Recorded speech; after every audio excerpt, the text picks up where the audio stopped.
하면서 좋던 마음이, 우리는 북한 땅에 있는 그 믿음의 형제 자매를 위해서 기도한다고 하잖아요. 우리는. 근데 어떻게 보면 우리 마음에 그 공산주의 그 치하에서 그런 압제받고 핍박받는 거기서 그 믿음을 지켜달라고 우리는 어떻게 보면 측은한 마음으로 우리는 그렇게 기도할 수 있는데, 저는 이제 반대가 아닐까 싶어요. 그냥 제 마음에는. 뭐냐면은 북한 땅에서 그 생명을 바쳐 믿음을 지키는 그 형제 자매들은 오히려 우리 남한의 백성, 믿음의 백성 그리스도인들을 위하여 오히려 눈물로 기도하지 않을까 싶은 생각이 들더라고요. 왜냐하면 하나님, 정말 자기들은 그 생명 앞에서 그 믿음을 지켜내고 있는 그 믿음으로 살고 있는데, 정말 이 남쪽에서는 너무 부해지고 너무 살게지고 믿음을 다 버린, 하나님을 버린 그런 세대처럼 살고 있는 이 남한의 그리스도인들을 위하여, 어떻게 보면 북한 땅에 있는 형제자매들이 우리를 위하여 우리의 믿음을 지켜달라고 눈물로 기도하지 않을까, 그 생각이 들었습니다. 그리고 또 하나는, 우리가 좀 전에도 홍해 앞에 선 이스라엘 백성들을 이야기했지만, 우리 대한민국이 얻은 이 자유는 우리 힘으로 얻어진 게 아니란 말이에요. 물론 독립운동을 하고 그런 일들도 많이 있었지만, 우리가 자유를 얻는 것은 우리의 힘이 아닌 서방 국가의 미국의 힘이었단 말이에요. 그 도움의 손길은 하나님의 손길이었어요. 그 자유는.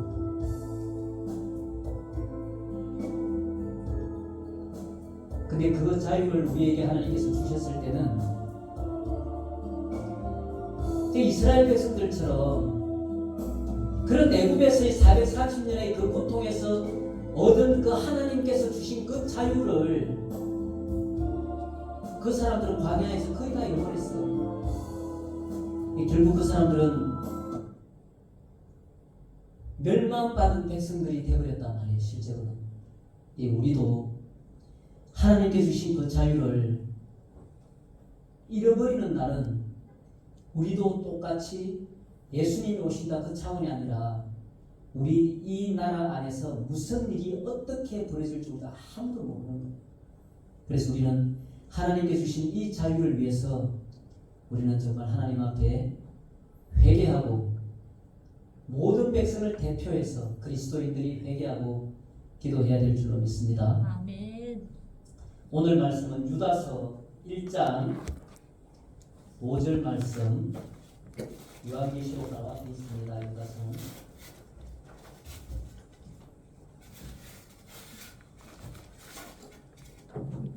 제가 주일날에도 이 유다서 말씀을 가지고 이제 주일날 말씀도 할 텐데, 오늘은 같이 우리가 생각해보는 시간을 갖도록 하겠습니다. 유다서 1장 5절.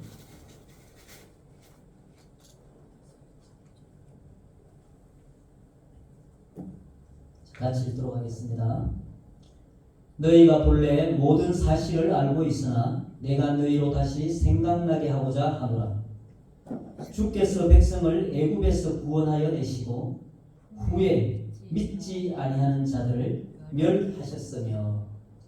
이제 오늘 1장 5절 말씀인데, 이 말씀 가지고 이제 말이 사실 많거든요.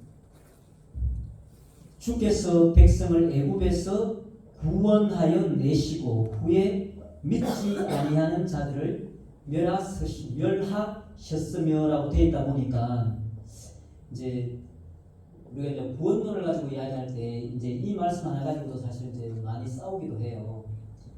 그럼 이 사람들은 그 멸망이라는 말이 그냥 육체의 죽음을 의미한다. 그래서 이 사람들은 다 구원을 받았다. 이제 이렇게 말하는 것부터 시작해서, 아니다.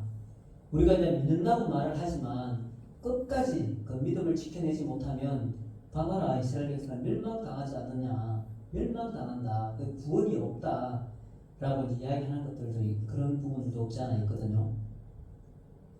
그래서 오늘 이제 우리가 이제 약간 교리적인 부분이긴 하지만, 이제 이 구원론에 대해서 이제 그 개혁주의라고 해서 칼빈주의 구원론이 있고, 또 하나는 그 알미니안주의 구원관이라는 게 또 따로 있어요. 그래서 이 부분을 이제 뭐 100% 정답은 하나님 많이 아시지만 우리 이제 성경 말씀을 통해서 이 말씀이 더 맞겠다라고 이제 이런 생각들은 할 수 있지만 어쨌든 이제 주장하는 거는 그 칼빈주의 구원론이 있고 알미니안주의 구원론이 있어요. 근데 이제 칼빈주의 구원론은 오늘 이 유다서 1장 5절 말씀을 어떻게 보느냐에 대한 이야기인 거예요. 그리고 알미니안주의는 오늘 읽은 이 이스라엘 백성들이 후에 믿지 아니하는 자들을 멸하셨으면 하는 것처럼 믿지 않았기 때문에 멸망을 당했다. 그러면 이 사람들은 구원이 있었느냐 없었느냐 그걸 이제 생각해 보는 거예요.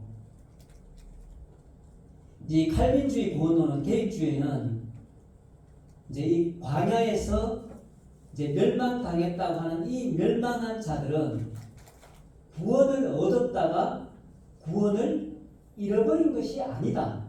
이렇게 말하는 거예요. 그래서 처음부터 그 멸망당한 그 이스라엘 그 멸망당한 백성들은 처음부터 진짜 참된 믿음이 그들 안에는 없었다.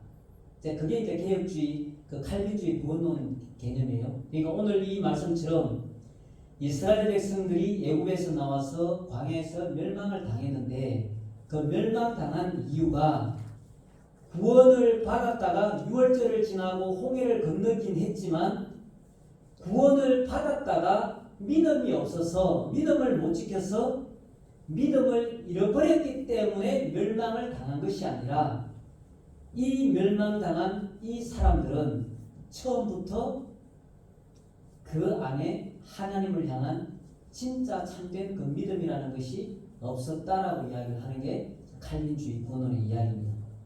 그래서 칼빈주의가 이야기하는 것은 성도의 견인이라고 해서 진짜로 성령으로 거듭난 사람은 하나님께서 끝까지 붙들기 때문에 중간에 구원을 잃어버릴 수가 없다. 이게 이제 성도의 견인이라고 해서 그냥 칼빈주의에서 개혁주의에서 이야기하는 구원관이에요. 따라서 광야에서 멸망한 그 사람들은 처음부터 거듭나지 않은 사람들이라고 우리는 이해를 해야 된다라고 이야기하는 게 이제 칼빈주의예요.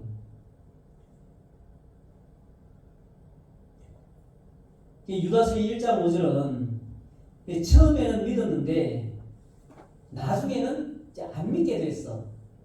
그렇게 말을 하는 것이 아니라 실제로는 믿음을 갖지 않은 사람들이었다라고 이렇게 말을 한다는 거예요.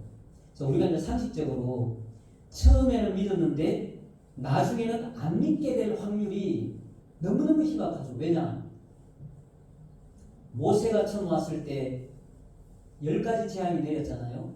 그걸 그대로 다 지켜봤어요. 없었던 믿음도 생겨야 될 판이에요.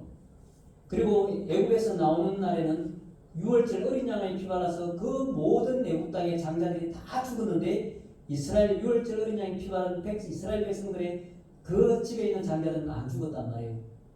안 믿는 사람도 하나님을 모르는 사람도 하나님 진짜 계시냐고 믿음이 없는 믿음도 생겨야 될 판이란 말이에요. 그리고 그 과정을 쭉 보면 홍해 앞에 서던 그 과정들을 보면 없는 믿음도 오히려 생겨서 하나님은 살아계시구나 하고 찬양을 해야 될 사람들인데 그 사람들이어야 될 텐데도 불구하고 멸망당했다는 거예요. 그것은 이 사람들은 처음부터 믿음을 갖지 않은 사람들이었다라고 봐야 된다는 거죠. 히브리서에서도 이제 3장 4장에도 보면은 이 애굽에서 나온 이스라엘 백성들을 이야기하면서 기록한 말씀들이 있는데 이 히브리서에서도 광야 세대를 이렇게 이야기합니다.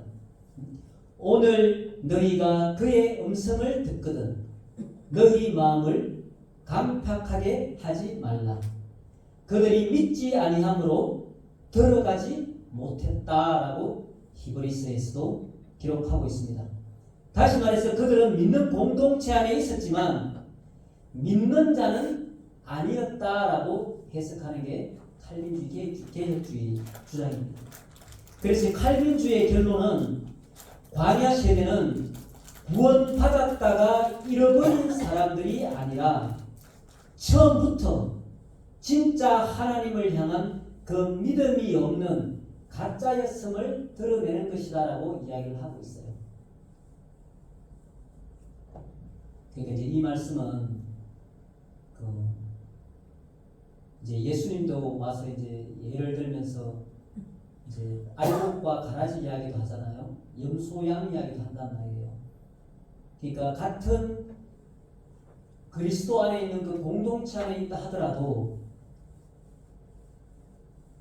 누군가는 오늘 이 칼빈주의처럼 처음부터 가라지였다라고 말을 하는 거예요. 그러니까 그 사람이 믿음이 있다가 믿음을 잃어버려서 구원을 못 받는 차원이 아니라 처음부터 가라지로 심겨진 사람이다라고 이야기를 한다는 거예요.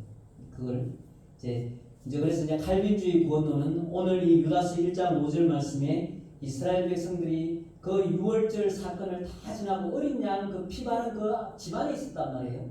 그리고 우리가 세례라고 표현하는 그 홍해를 하나님의 은혜로 걷는 사람들이란 말이에요. 왜 그럼에도 불구하고 이 사람들이 그 광야에서 멸망당했는데 이 사람들은 그러면 구원을 받았습니까? 못 받았습니다라고 이야기를 했을 때 우리 개혁주의 칼빈주의 구원론에서는 그렇게 얘기를 한다는 거예요. 이 사람들은 그 유월절 어린 양의 경험을 하고 그 홍해의 그 기적을 다 체험을 했지만 이 사람들은 처음부터 그 안에 믿음을 갖지 않은 사람들이었다라고 본다는 거예요. 그리고 이제 알미니안주의 구원론이 있는데 이제 실제로 이런 이스라엘 백성처럼 그 하나님의 어떤 그런 그 구원이나 그런 은혜, 어떤 기적 이런 걸 다 체험을 했어요. 그런데 그 사람이 믿음을 버림으로 말미암아서 멸망에 이르렀다. 그러니까 구원도 받고 또 하나님의 성령으로 주시는 은혜도 받고 체험도 다 했어요. 또 심지어는 뭐 병 고치는 기적을 체험했을 수도 있어요. 그런 것들 다 경험했지만 이 사람이 믿음을 버림으로써 말미암아 구원을 잃어버릴 수도 있다. 이게 이제 알미니안주의 구원론입니다. 이 알미니안주의는 결국 이제 이렇게 보는 거예요. 이제 유월절 어린 양 그 피 아래서 보호받았죠. 그 사람들은 장자들이 죽지 않았으니까. 그다음에 홍해를 건넜고 또 하나님을 주님으로 주로 고백했던 그 공동체란 말이에요. 그런데 이 사람들이 나중에 믿지 아니하였기 때문에 멸망을 받은 것이다. 이렇게 이야기하는 거예요. 다시 말해서 이제 그들은 하나님의 구원을 실제로 경험한 백성이었단 말이에요. 눈으로 다 봤잖아요. 그 모세가 와서 너희 조상의 하나님께서 여호와 하나님께서 나를 보냈다. 그래서 그 증거로 그 9가지 재앙을 다 나타내고 마지막에 유월절 그 어린 양 장자가 다 죽어가는 그걸 다 경험했단 말이에요. 근데 실질적으로 다 경험한 백성들이었단 말이에요. 그런 거를 구원이라는 게 뭔지를 눈으로 다 본 사람들이란 말이에요. 이 사람들은. 그래서 알미니안주의는 이 구원을 조건적이라고 보는 거예요. 조건적. 믿으면 구원을 받고 믿음을 버리면 구원을 잃어버린다. 아무리 교회를 오래 다녔어도 아무리 예수님을 믿는다 말하더라도 우리가 믿음을 버리면 구원을 잃어버린다라고 주장을 하고 있습니다. 자, 따라서 유다서 1장 5절은 구원의 경험을 가진 사람들이 믿음을 버리고 심판을 받은 그런 하나의 여러 가지 예들 중에 한 가지라고 이야기하는 거예요.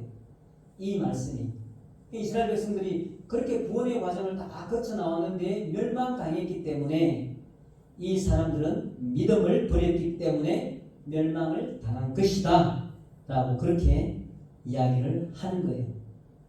그래서 이제 알미니안주의 결론은 광야 세대는 실제로 하나님의 구원을 체험을 했지만 불신앙으로 인해서 그 구원에서 떨어진 사람들이다 이렇게 주장을 합니다. 알미니안주의는.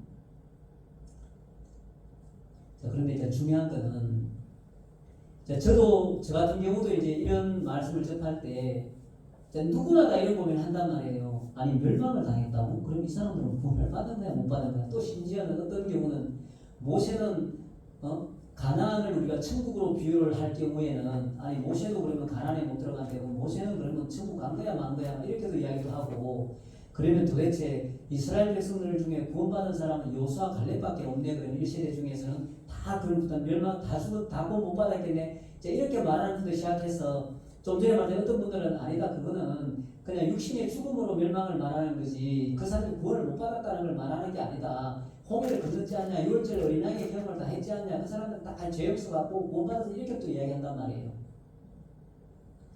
근데 이제 이제 어느 쪽을 주장하든 이제 이건 이제 주장이란 말이에요. 그러니까 우리 입장이 있잖아요.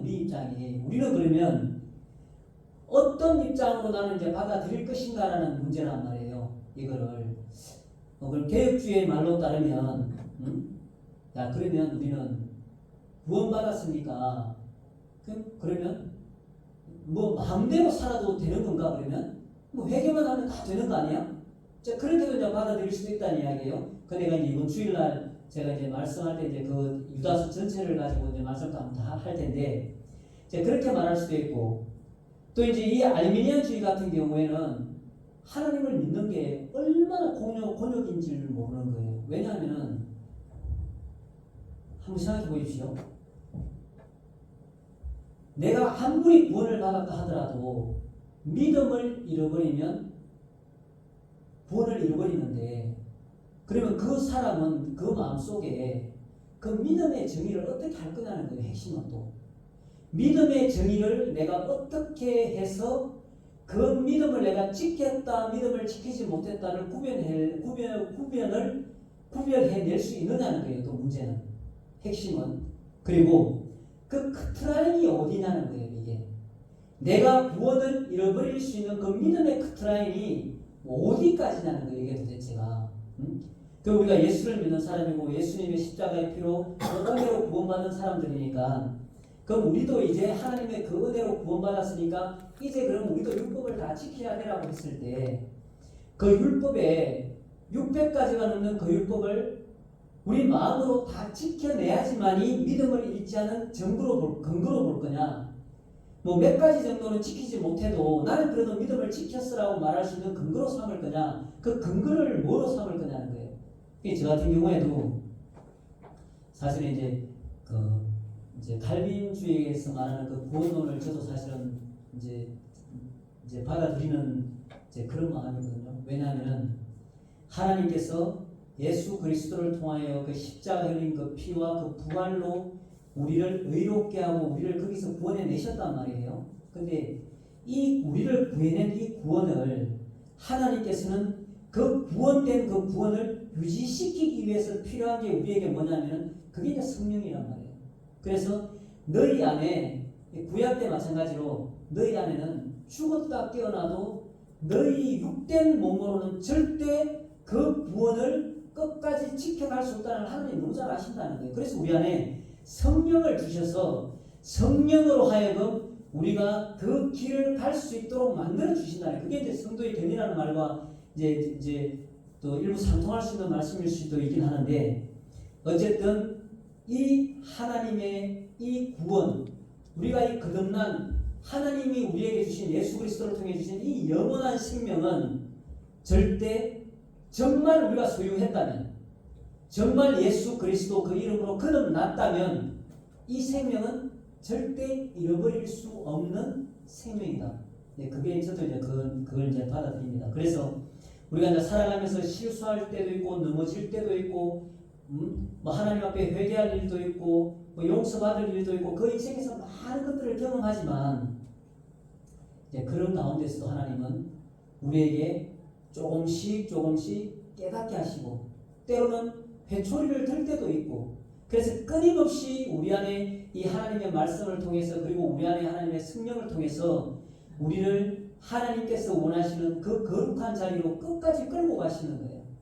그게 이제 칼빈주의 구원론이라고 봐야 되고, 이제 좀 전에 말씀드렸다시피 이 알미니아주의가 구원론 같은 경우에는 너무너무 힘들 것 같아요. 저는 정말 이렇다면은 저는 하나님을 못 믿을 것 같아요. 왜냐하면은 아니 오늘은 구원 받았는데 내일 되면은 이거 구원을 못 받은 것 같아. 또 며칠 있을 때는 그 영적 컨디션이 좋을 때는 할렐루야 저 구원 받았다가 또 기분이 좀 안 좋다거나 부부 싸움 좀 하고 나면 나는 오늘 또 구원도 못 받았네. 그러고 살아야 될 것 같단 말이에요. 그래서 이 알미니아주의는 이제 주장하는 건 주장할 수 있단 말이에요. 이렇게 아무리 우리가 구원을 받았어도 믿음에서 돌았으면 잃어버릴 수 있다고 주장은 할 수 있지만 이제 그 근거를 못 된다는 거예요. 그럼 그렇게 주장하는 사람에게 우리가 그러면 당신은 어떻게 해야 믿음을 잃어버리지 않았다는 그 근거를 뭘 들어서 나한테 설명을 해줄 수 있냐라고 물으면 이제 그분도 또한 대답을 못할 거라는 얘기죠. 그럼 그분이 할 수 있는 유일한 길은 하나님의 말씀대로 살아야 된다라고 밖에 말 못할 텐데 그럼 하나님의 말씀대로 살아야 한다는 그 근거와 그 기준은 또 뭐냐는 거예요. 그거 자체를 제시하지 못하기 때문에 이 알미니안주의에서 말하는 이 구원과는 모르겠습니다. 하나님 어떻게 판단하실지 모르지만 어쨌든 우리는 하나님께서 우리 구원을 하실 때는 완벽한 구원이다. 하나님이 우리를 구원하실 때는 완전한 구원이다. 하나님의 그 생명은 조금도 흠이 없는 생명이다. 그런 하나님의 말씀을 비추어 볼 때는 하나님께서는 우리가 정말 우리 안에 예수의 생명을 소유하고 있다면 우리가 정말 거듭난 생명이라면 하나님께서는 성령을 통하여 우리를 끝까지 하나님 그 영원한 생명의 길로 우리를 끌고 가신다. 때려서라도 그게 바로 나는 하나님이라고 저는 그렇게 생각을 하고 있습니다. 이제 결론적으로 둘 중에서 어느 관점에서 보느냐에 따라서 이제 의미는 달라질 수 있어요. 그런데 공통적으로 강조하는 그 핵심 메시지는 같다는 거예요. 이제 그게 뭐냐면은 하나님의 백성 공동체 우리 하나님의 백성 그 공동체 속에 있는 그 자체로만은 구원이 보장되지 않는다는 거예요. 뭐 누구라고 생각할 수 있는 이야기잖아요. 모든 사람들이 우리 공동체라고 하는 이 공동체 안에 있다고만 해서 무조건 구원이 보장되느냐? 그렇지 않다는 거예요. 그러면 어떻게 그 우리의 구원이 끝까지 지켜지고 보장되느냐? 그것은 끝까지 믿음을 지키는 자가 구원을 얻는다.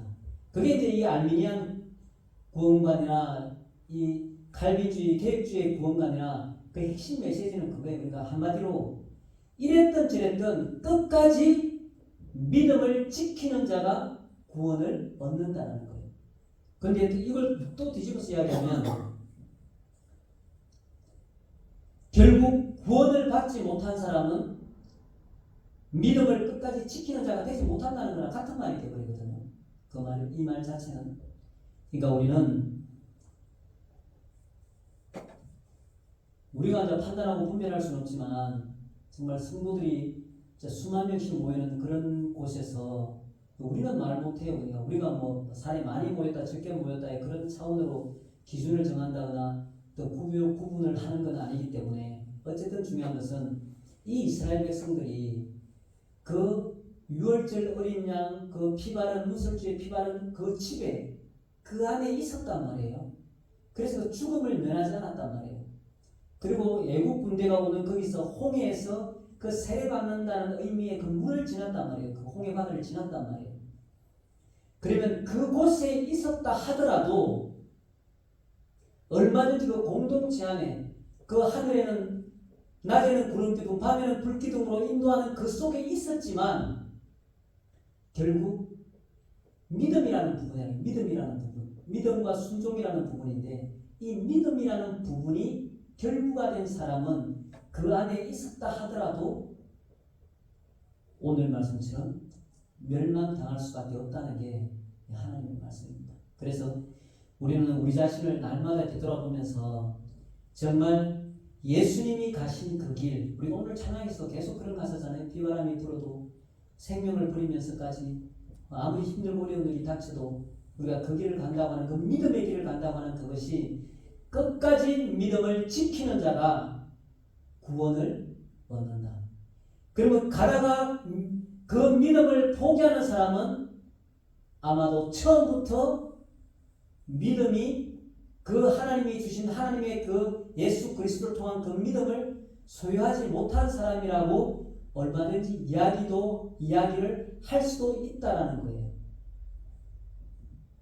우리는 끝까지 믿음을 지키는 자가 되어서 하나님의 그 영원한 생명의 나라에 들어가는 자로 남아야 될 줄로 믿습니다.